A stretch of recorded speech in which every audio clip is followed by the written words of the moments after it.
if you can cut it down or cut it out, more power to you. Better for you. Meet Dr. William Li, a renowned physician, Harvard graduate, researcher, and founder of the Angiogenesis Foundation. He has contributed to over 40 FDA-approved therapies for treating cancer, cardiovascular diseases, and vision loss, and is also a New York Times best-selling author. In his books Eat to Beat Disease and Eat to Beat Diet, he highlights over 200 foods that can fight cancer, reduce the risk of dementia, and prevent avoidable diseases. In this video, we'll explore 5 foods that seem healthy but should actually be avoided for a long and healthy life. Dr. Li also shares healthier alternatives, so be sure to watch until the end. The first food to avoid is ultra-processed plant-based foods. Another example would be plant-based foods. Plant-based could be tricky because a lot of ultra-processed foods also have plant materials in it. Processed soy, all kinds of other things, all kinds of unhealthy oils made from plants. You know, the plant-based burgers that they talked about that everyone says is a healthier version than, a regular burger. We know that ultra-processed foods that you buy anywhere are not good for our overall health. And in fact, it compromises our metabolism when we eat too many ultra-processed foods. And although something that might be plant-based sounds healthy, in fact, when it's ultra-processed, it winds up being something less than healthy. Be careful about not being snowed by the marketing messages that are out there. Understand what we're looking for in terms of healthy foods and kind of exclude everything that's not. The same goes for ultra-processed meats. All the studies have shown that eating processed meats, we're talking about our sausages and the pepperonis and all kinds of other hot dogs, all that kind of stuff. That's been classified by the World Health Organization as a carcinogen, by the way, processed meats. Once in a while, especially if that's something you really enjoy, don't worry about it. Knock yourself out, enjoy it, but do not do it all the time. And if you can cut it down or cut it out, more power to you, better for you. Idea of moderation. But if you're informed by science and you can actually then listen to your body, if you feel like crap after eating something, don't go for it. Don't eat it the next time. Dr. William Li summarizes that we should consume whole plant-based foods. Whole plant-based foods. It's kind of stuff you'd find at a grocery store or a farmer's market. Okay, I would say mostly go for those. The next food we should avoid is fruit juice. Another one is fruit juice. I enjoy drinking the taste of fruit juice, but when you guzzle fruit juice, which many people do, it's a problem. I'll give you an example. I love oranges, especially when they're in season during the winter. I love eating regular, juicy, sweet orange. I love all the fiber that's in it. I love the taste of the whole orange. A single orange is very nutrient dense. It would take me a few minutes to eat an orange, but I could guzzle down a tall glass of orange juice, which it would take 8 oranges to make in 30 seconds. So that's an example of where you can easily overload the fruit sugars by having a tall glass of its juice instead of eating the whole fruit. Some of the fruit juices you get in a store are also sweetened. And so people don't check the ingredients to look at all those other additives that are in there as well.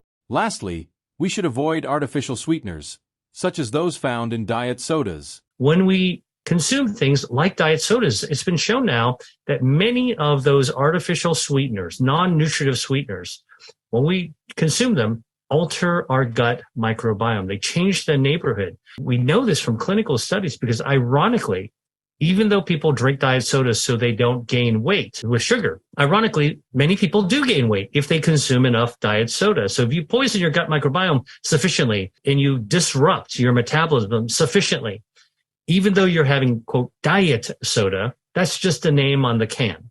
The reality is that we're actually changing the biology in our body in such a way that our body's actually going to start to grow body fat and use our food, our fuel source, much less efficiently. We all get confused by the surround sound of marketing of things that are supposedly healthy. And I think that you can think about diet sodas being better than regular sugar sweetened sodas. Not true. Diet sodas with artificial sweeteners damage our gut health, which then damages our metabolism, which can actually have tremendous impact in our body's metabolism. If you need to sweeten your food or drinks, Dr. William Li suggests using monk fruit or maple syrup. One of the things that is good to know about maple syrup is that it's a natural form of sweetener. So if you're trying to avoid granulated sugar, refined sugar, you can also use maple syrup to sweeten foods and beverages. Studies have been done from the University of Quebec in Montreal looking at the anti-angiogenic, that is the cancer-starving circulation, health improving properties of maple syrup. The next food is something many of us eat every day: bread. So for bread, as an example, the least expensive, softest, longest lasting breads that you can buy in the grocery store, in the supermarkets, are the ones that are made with the lowest quality flour and that have lots of other preservatives added to it to allow it to kind of survive the centuries. Like some of these breads probably could stay intact in a pyramid, for thousands of years. And yet those are some of the cheapest ones that people are accustomed to, maybe from childhood. Our mom might have fed us this and made our sandwiches out of this, and we become accustomed to having cheap bread. That's one thing, is the quality of the grain used for something as elemental as bread. But there is a type of bread that Dr. William Li frequently mentions as healthy and that we can consume. There are some historically important breads like sourdough. This is sourdough, one of my favorite breads, which in fact has microbiome probiotic starters that are good for our gut health. For example, like Lactobacillus reuteri, it happens to be one of the starters. It's found in our gut bacteria. It's actually developed over the centuries of humans making sourdough bread generation after generation to develop its own probiotic bacteria that grows right in the bread itself, in the little dough that gets pinched and saved from baker to baker and passed down through the generations. When it comes to bread, there's something important to keep in mind. Volume. A little bread probably is just fine. But eating bread the way that we are often served bread or accustomed to eating bread, which is wolfing down large quantities of bread, that clearly, like anything else, is consumed in excess, definitely can compromise our health. Finally, let's talk about milk in tea and coffee. I deeply respect traditions of eating and drinking. And one of the things that, I know is a tradition in England is, you put, or in Ireland, you actually put some milk or cream into your tea. It actually changes the flavor profile and it's lovely. Put dairy in it. Here's what you need to know. Dairy, and I'm talking about cow dairy. Cow dairy, actually is fat. Milk has got fat in it, like butter, which is made out of milk. And the fat, when you put it into your tea, does change its flavor, but that's not what we're talking about here. We're talking about the fact that when milk or cream is put into tea, the fat molecules in the cow dairy form little soap bubbles. These are microscopic soap bubbles.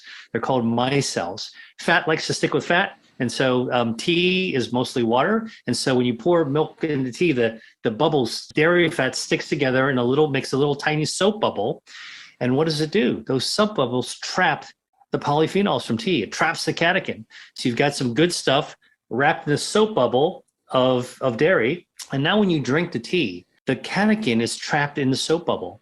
It doesn't get absorbed as easily in your stomach, and it just rolls down your gut, and a lot of it comes out the other end, And so you're missing out on a lot of the good stuff. If you're drinking cow milk, dairy, put it in your tea, you're getting good flavor, but you're missing out on most of the polyphenols. So just be aware that that's what you're actually doing. Now, if you want to actually still cut the tea with something that is milk-like, nut milks are fine because they don't actually have the same fatty reaction that cow dairy has. So almond milk, cashew milk, soy milk, they're all fine.